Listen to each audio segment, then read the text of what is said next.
Hello and welcome to today's event. I do understand that the title of the event might be Doom and Gloom. That's not what I'm doing here. I'm just trying to highlight the problems in the SaaS industry based on our recent report. I'm going to put the link to our revenue intelligence report in the link so you can actually find out how I came to this conclusion. It's not all bad, so don't worry about it. My name is Laura. I'm a revenue systems architect. I run Elements Marketing, which is a strategic marketing consultancy focused on revenue and strategy instead of activity. That's what makes us different in the market. So let's revisit why it is actually SaaS-pocalypse and why you do absolutely need to be careful what you're doing, who you're following, who you're copying in the industry, how you're burning money on advertising, and what can you do instead to grow in a sustainable way, because that's the goal of every single business. So 80% of the AI market is a ghost town. That's what we found. One in five, however, do matter because they do have the value behind them and they do actually solve a problem that's worth solving.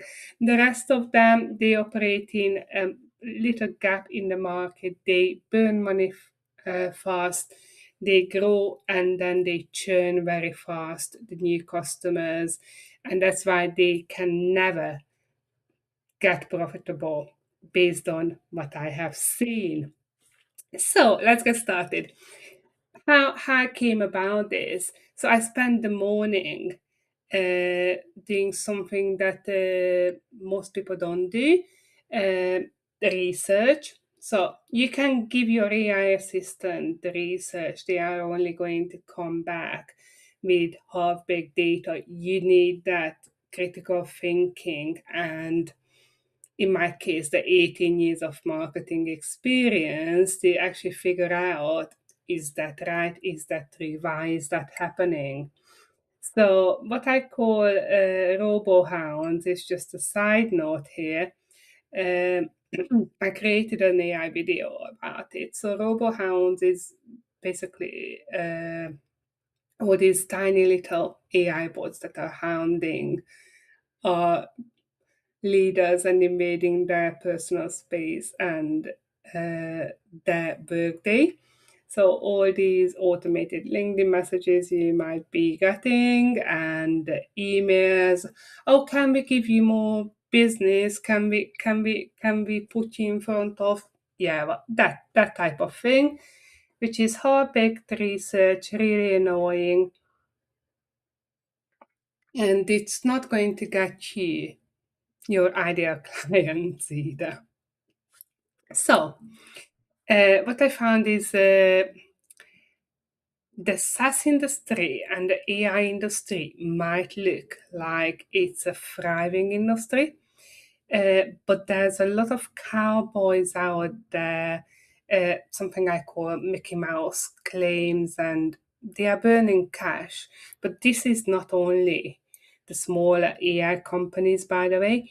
There are companies that are burning cash that are big. In fact, most of the big AI companies are burning cash and they are not likely to be profitable for another 2 or 3 years.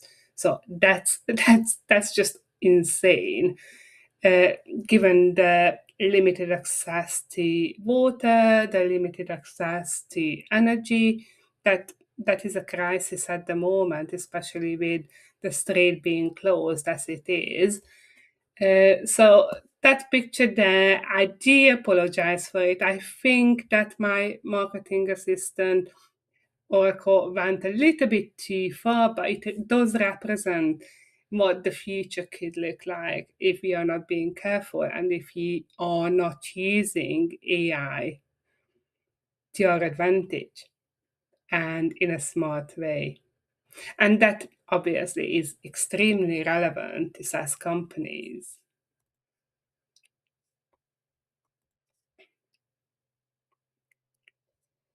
Well, let's have a look at the Mickey Mouse metric I talked about, because that's very, very important to figure out what I mean. So first time I heard Mickey Mouse was like, I think I was on a holiday and somebody was talking about, oh yeah, a hotel. It was the worst hotel. It actually did get into holidays from her, and I did get a call from ITV based on my review, and one of the people we met on holiday said, "Oh, this is a Mickey Mouse hotel," and that's where it's coming from. So I can't claim it really. Um, so the reason I call some of the companies, and don't be offended if you are in the SaaS industry or AI industry, please don't get on feel like, oh, she's dragging us down. I'm not dragging anyone down. Based on my research, what I found is a lot of companies are built on illusion. So the data shows that there are a lot of invalid claims. Lots of people are using AI wrappers. So they do have a software, they plug in a couple of agents, customize them up to a certain level, buy a couple of seats in one of the big companies, and they are masquerading as structural solutions, but they don't really have any differentiation in the market. For example, HR, there's so many companies doing HR AI, law, so many of them. And if you had to answer the question, what makes them different, it's really, really hard, but it's not their fault, because explaining a software or an AI tool is not the easiest thing. I mean, you might as well try to explain rocket science. It's not easy to translate it to the users. Um, Language, not to mention, obviously, you need to be compliant with the current regulations and law surrounding that industry. So it's absolutely not as fault. There are also loads of ghost companies. That's what I found. So they've got no physical address, no real employees, no foundation. They've got a landing page. That's pretty much what they've got. And probably they do have a free trial or a demo. And then someone from somewhere around the world is going to jump on a call to show you what their software does. So it's not a real presence. What we also found is that VC money is being set on fire. And don't get me wrong, the creators of Claude, even ChatGTP, they are constantly asking for more funding. So it's not unique to a smaller AI or SaaS company. Um, but what they do with it and how they actually use it to grow is where the problem lies, basically. And the main reason why companies are burning cash in the SaaS industry is because there is a lack of product market fit. So the GTM strategy is flawed because there is no product market fit. They haven't done the research, they haven't done the pilot schemes, they haven't actually asked their audience.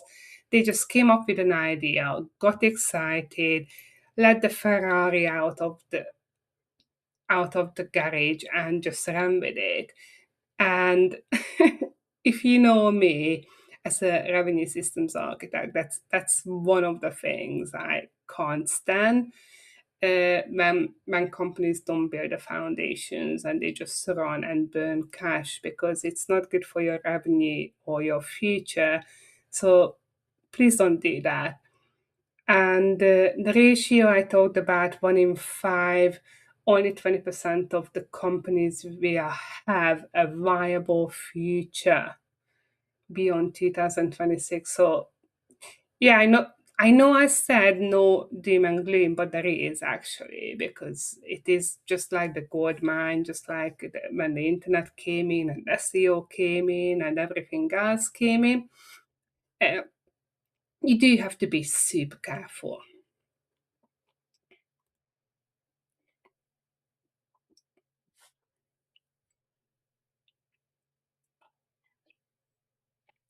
There were loads and loads of marketing and software companies back in 2024-25 that thought that, okay, AI is going to save our revenue. And it's a massive, massive lie. And that's something I call AI washing. The error is believing that an LLM API call is a business model when it is absolutely not. It's not. You're depending on the API. You're depending on your subscription. Uh, you don't have anything without that, so that's not a viable business model. The trap is that you're building on rented land. You're either building on OpenAI or Google, and you don't have your own revenue system because it's dependent on your tokens or your subscriptions or seats, and it's very, very volatile, especially in 2026 when there's an energy crisis. Let's say it as it is, because of someone thinking, oh yeah, we can strong arm a country that controls 20% of the oil. So without a sovereign revenue system, you're not going to have something to fall back onto when AI tokens dry up or the VC funding dries up, for example. So what's the result? There's loads of mergers and acquisitions, hires or acqui-hires when you take over a smaller company, but you're actually hiring back the people who founded it. Um, but in reality, in my books, uh, these are simply just, let's say, they are just fancy funerals if you think about it. Absolutely no future because it's a new technology.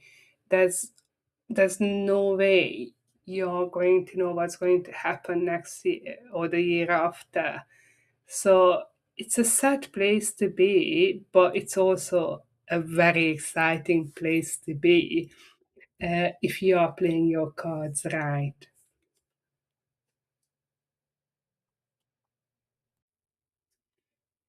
Okay, so I just brought up my 2026 revenue intelligence report, and it's showing you that 18.5% of ARR lost in inefficient sales and marketing spend. That's in the UK.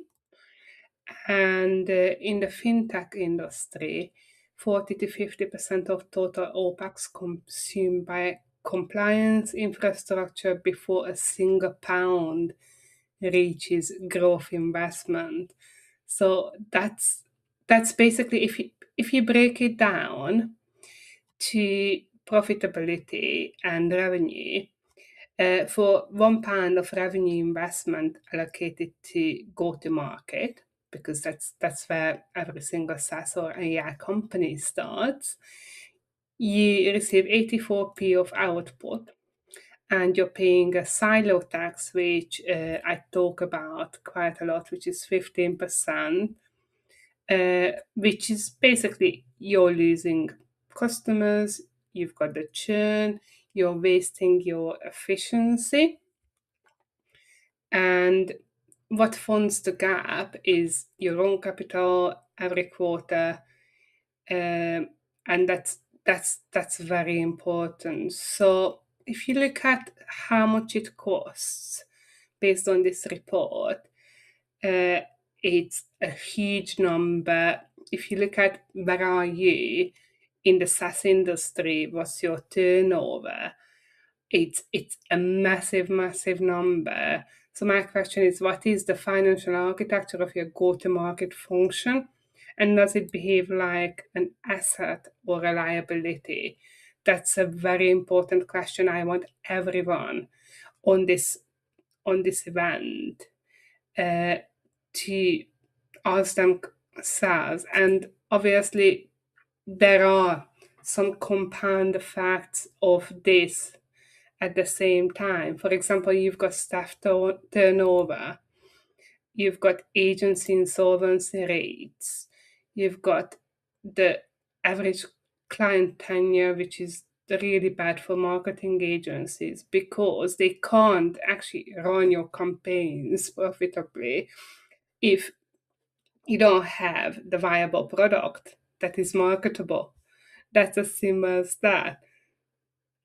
So what I can also see in SaaS companies is that they are funding a training program for junior marketers, and the pipeline performance degrades, so they are hiring people to do a good enough job because AI can do the rest, but in reality, AI can't do the rest. So this is not a nice place to be, but I'm going to tell you exactly how to overcome the generalization problem I'm talking about in this report. You might think that I'm being over dramatic, mentioning burning cash all the time, but it's it's happening everywhere. So based on our report, it is happening. So let me tell you about the two different burning issues and the two dangers of running a SaaS company in 2026. Uh, the danger zone is that Series A funded companies with about 5 million in the bank and companies that have £0 in authentic founder-led growth, they are going to struggle in the second half of 2026. Capital without conviction is just a slower death. So if you don't embrace founder-led growth, it's probably not going to work out for you this year. And something we also found is the per-seat fallacy. So charging for users in the age where AI agents do the work of 10 people is kind of a broken model. It probably worked in 2024 and 25. It's not going to work anymore.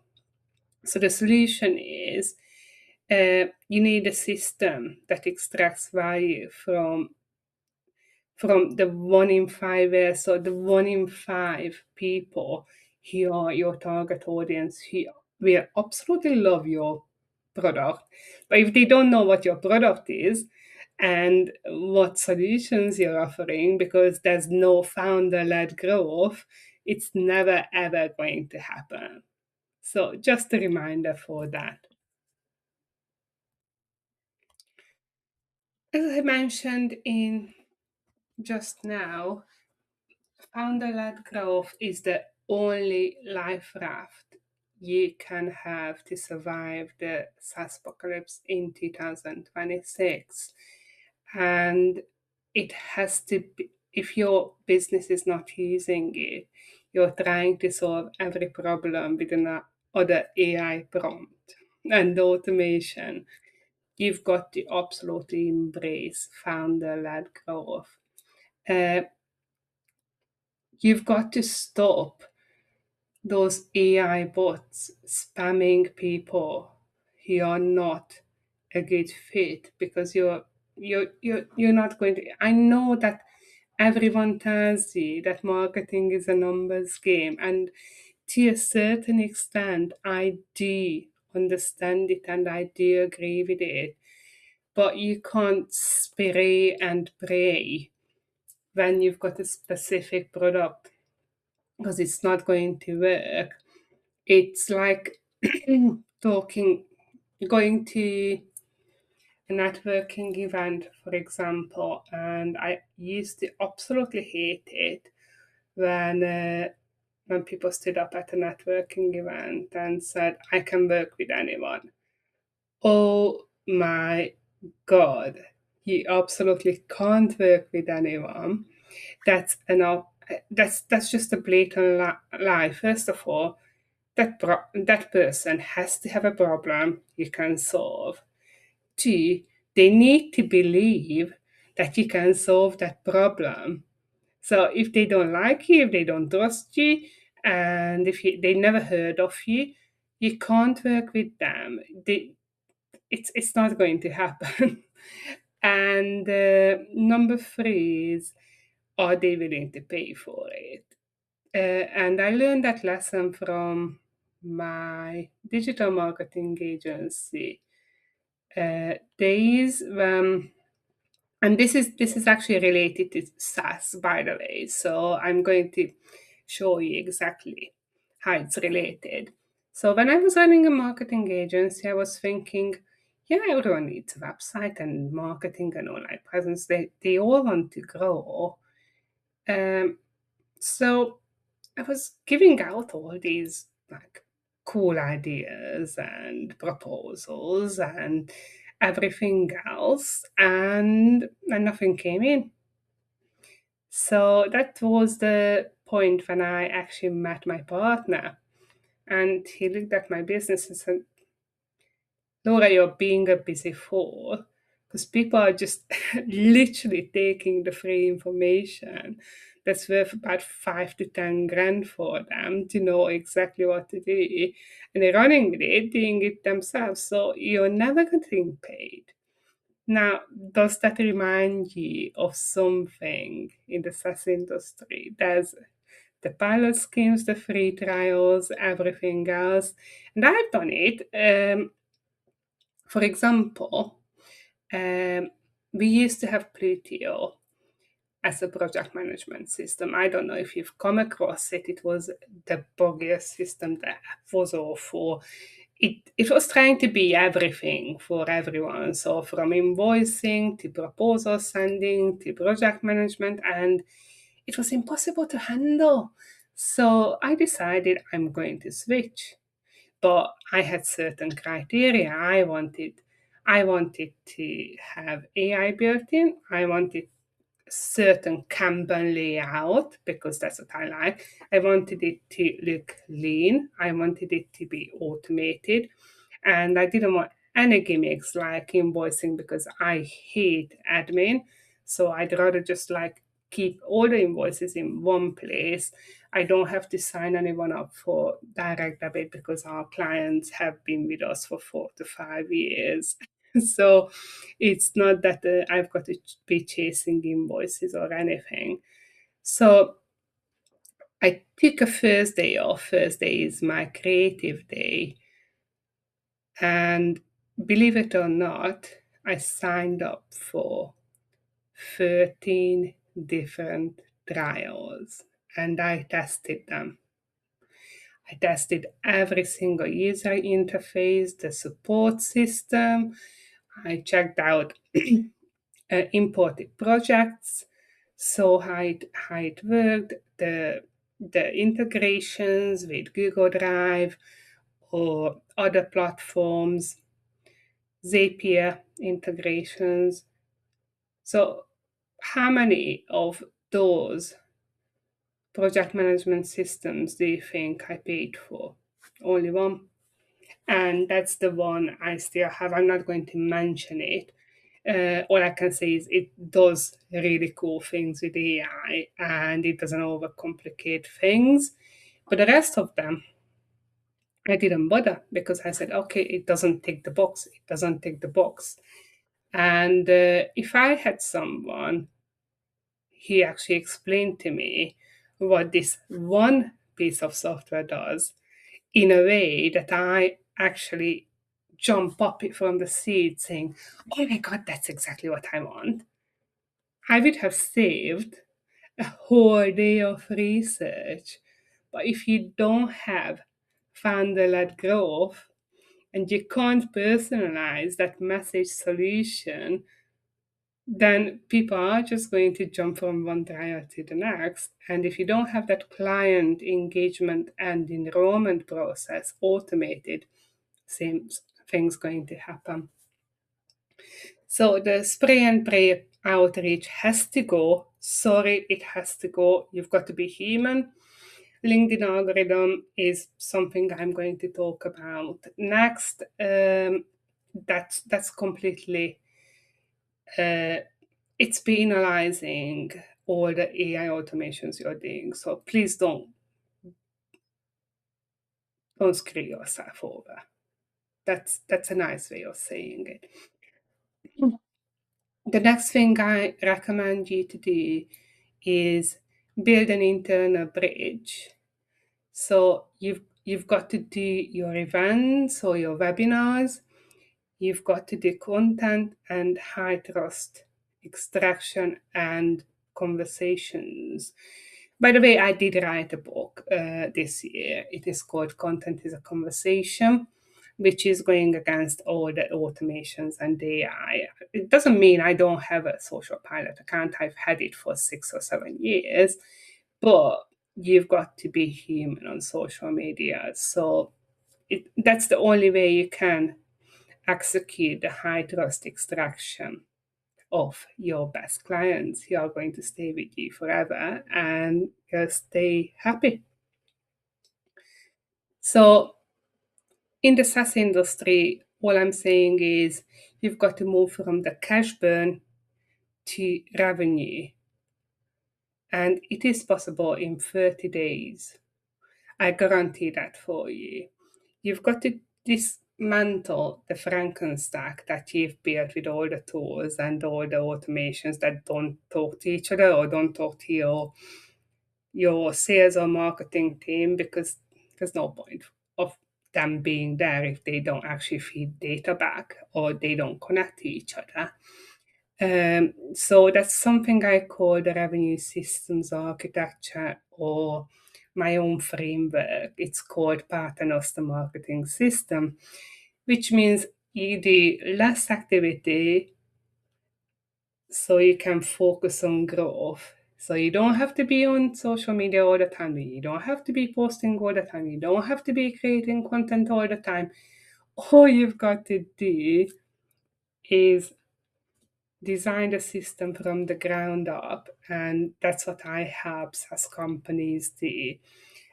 Based on the 50 audits we've done since 2024, I can pretty much pinpoint the problem in 15 minutes. That's guaranteed. So I will see in your system, is it sales problem? Is it automation problem? Is it email marketing problem?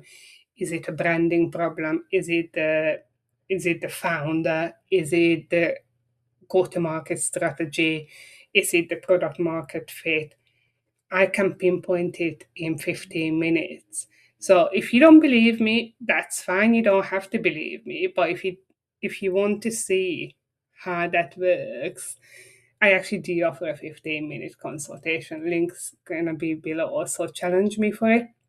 Just have a chat with me for 15 minutes. That's all I need. And I'm going to tell you that's where the problem is. That's where there's a missing jigsaw piece. That's what we've got to fix. And then it's up to you. You can get it fixed internally. You can bring me in as a fractional. You can get me to do the plan and your team to execute it. Or you can just let me drop in and out where you need me. That's how I work, and that's a much better way of collaborating with brands in 2026 than on the agency level, which I used to have, or the consultancy level, which I had. Most of our clients are pretty much, they do have access to me on WhatsApp whenever they need me, when they come up with a new idea, when they need to run something by me.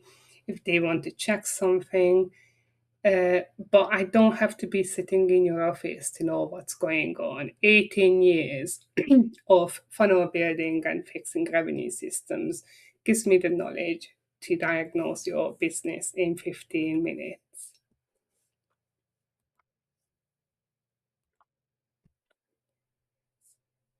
So, if you're the one in five that really has a mission, a SaaS company with a mission, with a USP, that's trying to find that narrow opening in the red ocean, because let's put it this way, let's be completely honest about it. The SaaS industry is a red ocean now. AI industry is also a red ocean. It used to be blue ocean and everyone was flooding it, but it is a red ocean now. So if you do have a real product, physical office, or at least people who are working on your business regularly, not just freelance salespeople who will get paid based on sign-ups, then this offer might be for you. But if not, you can still request the 2026 revenue systems and the revenue systems report, either the PDF. There is also a link on my website, so you can download it with a password. So just email me for the password, and you can get it absolutely free. It's not gated, so I don't even want your email address. I'm not going to put you on a sequence. I'm not going to spam you. I don't work with everyone, and I don't need hundreds of clients. I work with select number of clients. So let's make it absolutely clear. This is not one of those guru BS presentations where you've got to rush for the limited time offer and sign up. It's not one of them. So, and and obviously we are all tempted. I've been tempted with like AI clones and automation. I don't know if you heard about that monk that made 300 grand in 3 months, which was a real one. It on Facebook and Insta and TikTok. It's actually an AI monk. So stop that. No, spray and pray. It is not an easy job. It's hard work. It's going to require an agreement from your team. So your sales, your marketing, your GTM strategist needs to be on board. But that's your only way of surviving the 2026 shakeout that's coming. So my audit is an application only one, but you can book a 15-minute chat with me before we actually agree that it's a good fit. But if you just want to see if it's a good fit straight away, there is a link below as well where you can fill out a couple of answers on the questionnaire, and I will have a look at it personally. So it's not an AI bot or anything, and see what's going to move the needle for your revenue in 2026 in the right direction. So, any questions? I'm going to be here for a while, so just submit your questions, please. With regards to my research, where to find it, what you can do, or any personal questions as well. I have been asked a few times, oh, what makes you an expert? I'm not claiming I'm an expert. I'm no guru. I see that everywhere. But I do have a 3D vision, almost like Dr. Sean Murphy in in The Good Doctor. So when he sees something wrong with the human body, he sees it in 3D.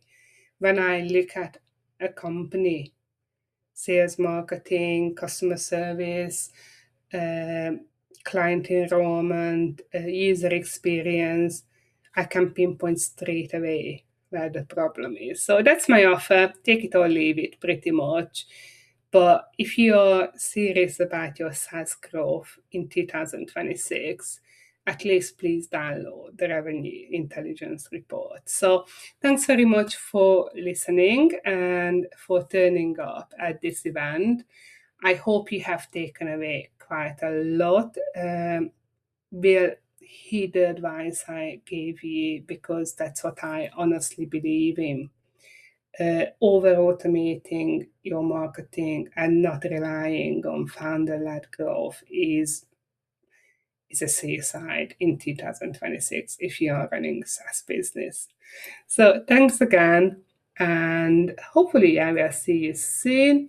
I'm going to talk about founder led growth on LinkedIn, because I've done research on that one as well. And it's quite interesting, but I've got a really good checklist that's going to help you become more visible despite the algorithm updates. So stay tuned, and thanks very much again.